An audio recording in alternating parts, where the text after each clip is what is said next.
Welcome, welcome, not only to the grand finale for Hume, but the final lecture for our class. And we will, of course, have another meeting to review for our last exam, but nonetheless, we're going to wrap up Hume today. Okay. Whenever I wrap up Hume, I always like to begin with this little story, this anecdotal story. It's actually a bit of history here, about Hume's end of life and how he faced his death. And this comes from Boswell, Johnson's biographer. He called on Hume a few weeks before Hume's death, when he was visibly failing. Under the circumstances, immortality seemed to Boswell an appropriate subject of conversation, and he questioned Hume closely about his beliefs. Was it not possible that there might be a future state, that is, life after death? Yes, Hume replied. It was also possible that a piece of coal put up on the fire would not burn. That men should exist forever was a most unreasonable fancy. The trash of every age must then be preserved, and new universes must be created to contain such infinite numbers. When Boswell inquired whether Hume had ever entertained any belief in religion, Hume replied that as a child he had passed briefly through a period of piety, worrying greatly about his vices, and especially about his pride. But what childish folly this was, Hume continued. Why should a boy not be proud who knew that he excelled his fellow students? The trouble with Christianity was that it tried to extinguish instead of moderating the passions, and so ended in immorality. This is now Boswell. He then said flatly that the morality of every religion was bad, and I really thought was not joking when he said that when he heard a man was religious, he concluded that he was a rascal, though he had known some instances of very good men being religious too. There you go. Now, we're going to, in this last part, briefly consider Hume's argument in section 11. This is where he criticizes it, where he addresses the argument from design. And in other works, specifically in the Dialogues on Natural Religion, Hume criticizes the various proof for God's existence. But in this section, his criticism focuses on what is known as the argument from design. But before we get to that, though, I want to point out that it should be very clear that Hume would reject any and all forms of the ontological argument of the existence of God, or any causal argument too. Now, the ontological argument he would reject because this is simply a form of reasoning about the relations of ideas, so it can tell us nothing about existence. I mean, that was a priori proof, and that doesn't tell us anything about anything that actually exists. The causal proof he would reject also. Consider Descartes, for example, this core of his third meditation proof. Every cause must have at least as much reality as its effect. For Hume, that's just empty noise, right? I mean, how can you possibly have an impression of every cause, or must, or even reality? I mean, and if you can't have an impression of something, then remember the meaning thesis. It's a meaningless notion. But notice this, if causality is simply the observation of a regular succession of events plus our expectation, then it clearly makes no sense to speak of a divine first cause, because that ain't repeated over and over again. Okay? Now, the argument from design, let's get to this. Hume's, probably his clearest and fairest statement of this comes out of the Dialogues, actually, so I've reproduced this here. This is actually a very nice statement of the argument. Check this out. Look around the world. Contemplate the whole and every part of it. You will find it to be nothing but one great machine subdivided into an infinite number of lesser machines. All these various machines, even their most minute parts, are adjusted to each other with an accuracy which ravises into admiration all men who have ever contemplated them. The curious adapting of means to end throughout all nature resembles exactly, though it much exceeds, the productions of human contrivance, of human design, thought, and wisdom and intelligence. Since therefore the effects resemble each other, we're led to infer by all the rules of analogy that the causes also resemble, and that the author of nature is somewhat similar to the mind of man, though possessed of much larger faculties proportionally to the grandeur of the world which he has executed. Whence arise the many conveniences and advantages which men and all animals all possess. Any one of them is a sufficient proof of design, and of a benevolent design, which gave rise to the order and arrangements of the universe. Hume's criticism of this is, well, it's no less than perhaps merciless is the best way to put it. And here we go. I've got 4 actually listed up here on this in the next slide. But check out this first one. If causality means regularity of sequence, it can at best refer only to classes of events. It is not possible, therefore, to talk about the cause of a singular event, as is the case when we talk about the cause of the universe as a whole. Right? Okay, remember how Hume accounts for cause and effect, this repeated B follows A, B follows A, B follows A. That regularity, that expectation, that's what gives us cause and effect. Guess what? The universe is one. There ain't no regularity of that. Okay? Second, the proof from design is admittedly an argument from analogy, and this type of argument is always very weak. In fact, there are those who argue this is the weakest kind of argument. If one argues from analogy at all, it's more plausible to conclude that the world is produced by some sort of vegetative process than it proceeds according to some rational plan. I mean, we certainly have much more experience with the former than we do the latter.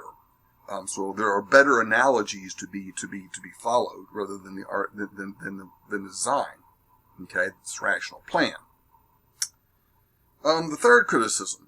Allowing that some parts of the universe, for example, animal organisms, including our bodies, have a means and structure, it simply does not follow that the structure was designed. Charles Darwin showed us that very clearly, that the means and structure of things, this is about adaptation, evolution, and so forth, does not have to have a designer in order for this to be so. Okay? And finally, allowing that it's legitimate to infer something like an intelligence as the author of nature, there's absolutely no evidence that this intelligence has any moral characteristics. Though Hume ultimately will reject this as well, but the intelligent design, if there is such a thing, there's no grounds for assuming from this that there's any kind of benevolence to this designer, as it were. So let's now talk for a minute about the argument in the Enquiry, in our work. In the Enquiry, his presentation was slick. Okay, he puts the argument in the mouth of a friend, and Hume takes on the temporary line of actually defending orthodoxy. Note, temporary. Okay, his friend argues in his reconstruction of Epicurus' speech that it is impossible to reason from an effect back to its cause, just as we could not reason a priori from a cause to an effect. Remember that from section 4 of Hume, right? If I were to show you a brand new cause, you could not, without experiencing what that cause determine what the effect would be. My gonculator. Okay? After his friend finishes his rather long discourse, Hume takes on the defense of orthodoxy, and I'm going to reproduce that here. Okay? It may be possible to refute this reasoning, which you put in the mouth of Epicurus. If you saw, for instance, a half-finished building surrounded with heaps of brick and stone and mortar and all the instruments of masonry, could you not infer from the effect that it was a work of design and contrivance? And could you not return from this inferred cause to infer new additions to the effect and conclude that the building would soon be finished and receive all the further improvements which art could bestow upon it? Hume's very elegant here. I mean, he's on fire here. If you saw upon the seashore the print of one human foot, you would conclude that a man had passed that way, and that he had also left traces of the other foot, though effaced by the rolling of the sands or inundation of the waters. Why then do you refuse to admit the same method of reasoning with regard to the order of nature? Consider the world and the present life only as an imperfect building, from which you can infer a superior intelligence, and arguing from that superior intelligence which can leave nothing imperfect. Why may you not infer a more finished scheme or plan, which received its completion at some distant point of space or time? Are not these methods of reasoning exactly similar? And under what pretense can you embrace one, while you reject the other? These cases, his friend argues, are not parallel. Why? Because in our experience, we have seen carpenters completing an unfinished building. So we're justified in expecting the building to someday be finished. Okay? But suppose that we had never seen an unfinished building.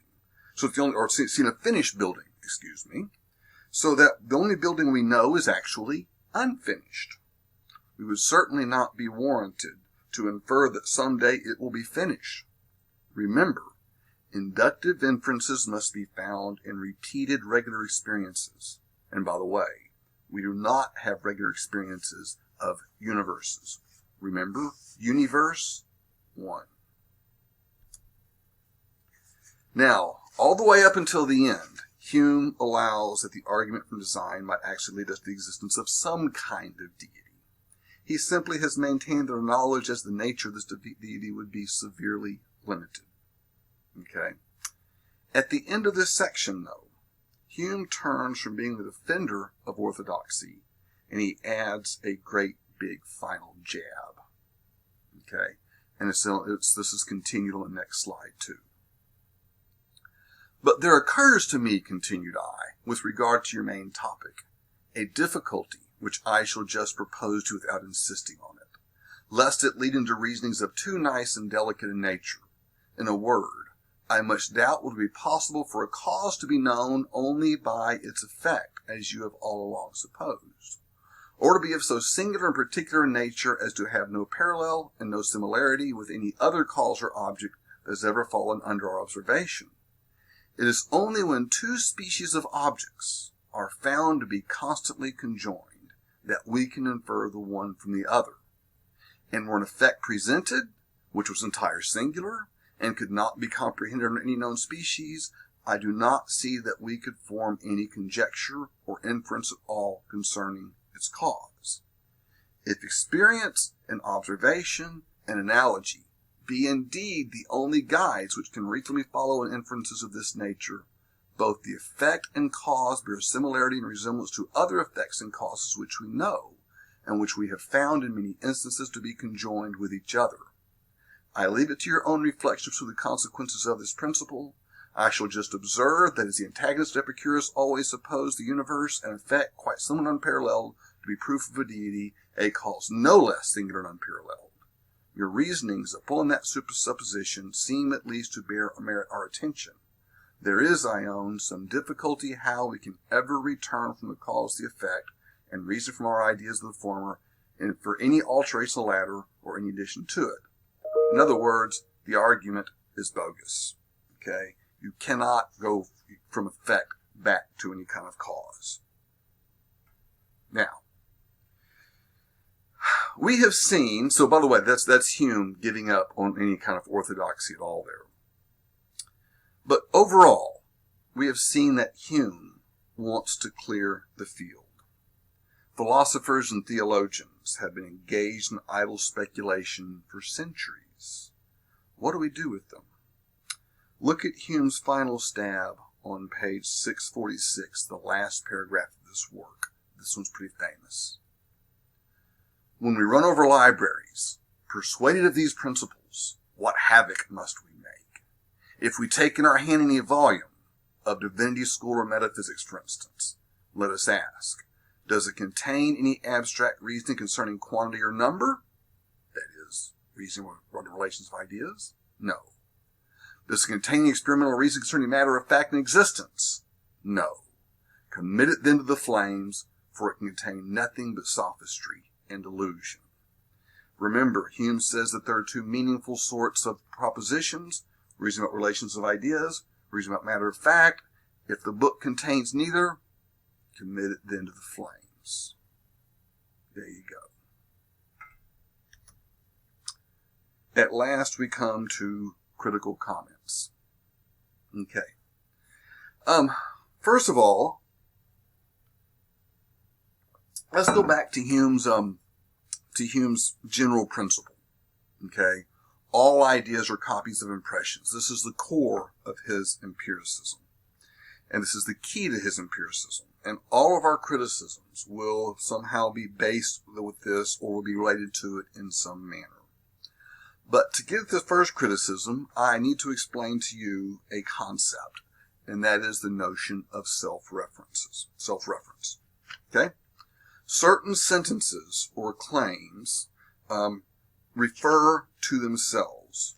For example, some sentences in English are meaningful. Yeah, and that's one of them. Okay? In order to be true, a sentence cannot contradict itself. That is, it can't be self-defeating. That is, it cannot be self-referentially inconsistent. Okay? Some examples of such a sentence. All words are meaningless. Notice that one. If that sentence is meaningful, then it's meaningless. If it's meaningless, then it's meaningful, right? If it's true, it's false. If false, it's true. No, that doesn't work. Or, everything is relative. Wait a minute. Is that an invariant? Is that not relative to? Well, if everything is relative, we made an invariant statement, and so that self-defeats too. How about this? Nothing is true. Is that true? And then my favorite, this sentence is false. If it's false, it's true. If it's true, it's false, right? So these are self-defeating sentences in that they are self-referentially inconsistent. Got the concept? Okay, here we go. Here's the claim. Hume's empiricism is self-referentially inconsistent. Notice this. Hume says, all ideas are copies of impressions. This is an idea. Where did it come from? What impression does the idea of all ideas copy? That's the subject of that proposition right there. All ideas. They're copies of impressions. What impression does that idea copy? Can you have an impression of all ideas? Okay. Where did I get this idea? At best I can say, all the ideas I've checked so far have been copies of impressions, but that's a different animal altogether. In other words, how do I verify that I get all ideas from impressions? It seems that I get all ideas from impressions except this one, right? It doesn't verify itself. It contradicts itself. This isn't something I can learn from experience. Notice the corollary. All knowledge comes from experience. This can't be learned from experience. What experience can teach you that, right? In which case, it's false. If it's meaningful, then it's false. Okay? Therefore, Hume's core empiricism is self-referentially inconsistent. Okay? That's the first one. Okay? The second one is Hume's idea of self, or the lack thereof. Okay? Let me see if I can set this up like this. According to Hume's theory, the mind associates copies, impressions, and ideas, and the mind associates them. But all of these impressions are loose and they're loose, right? They're not really together. In other words, they're discrete. Okay? So I construct objects, for example, my desk where I'm sitting right here.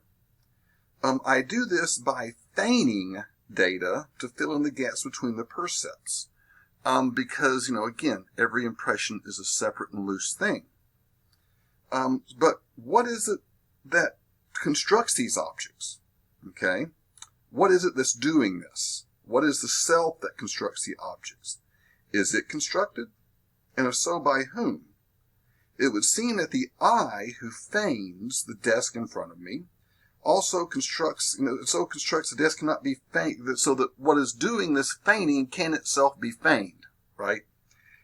So that In order to feign the unity, identity, and continuity of the desk, the self itself must have a unity, identity, and continuity. That is not itself feigned. Okay? This does not mean, of course, the self is necessarily and the metaphysically distinct, independently real existence that of substance Cartesian, the cogito, right? Descartes needs a way to account for this. But it does mean that it has to have more unity than Hume's theory can allow. Okay? If the self were only a flickering succession of loose and separate ideas, or bundles of impressions, as Hume would say, then it could never know how even the fragmentary world the theory describes. It could never even know it. In fact, it couldn't even be the same self from minute to minute, right? So one of the big problems with this, of course, is that Hume cannot account for any notion of personal identity. Okay? Check out what this does. If all the self is this bundle of impressions, then right now I'm having one bundle of impressions. Right now I'm having another bundle of impressions, and now another one. Am I the same person each time? How could he say that?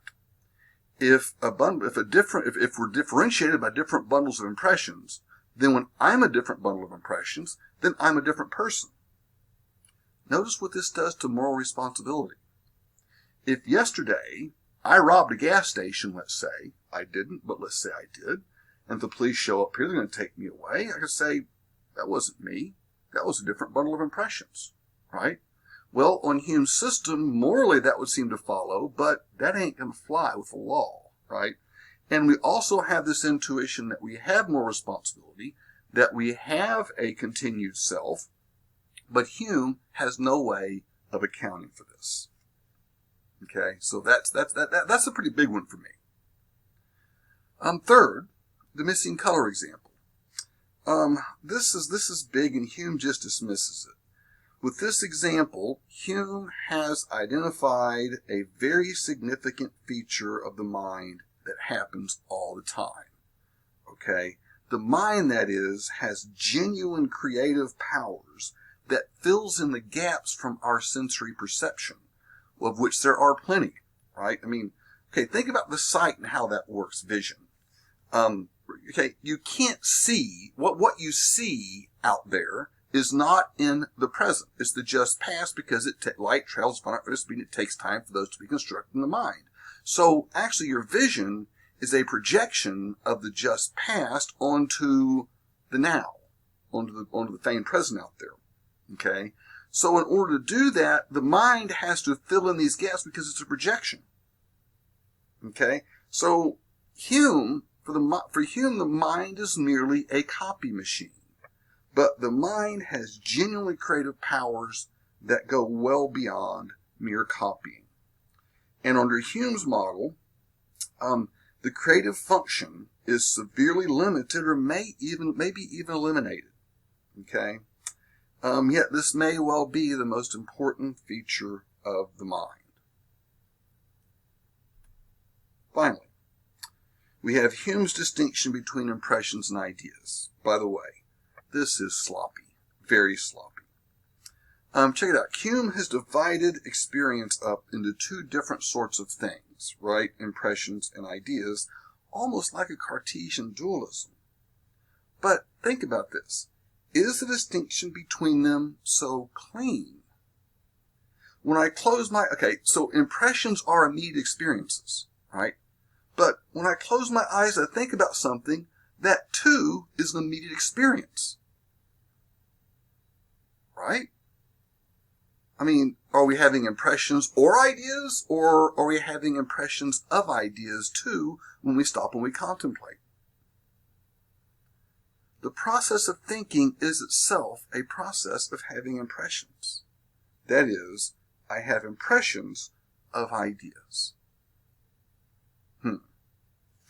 Now, these problems, normally, after Hume bridging on to Kant, and this would make a lot of sense, but we don't have the time this term because of circumstances, but there it is. Thank you for listening, and I will see you soon.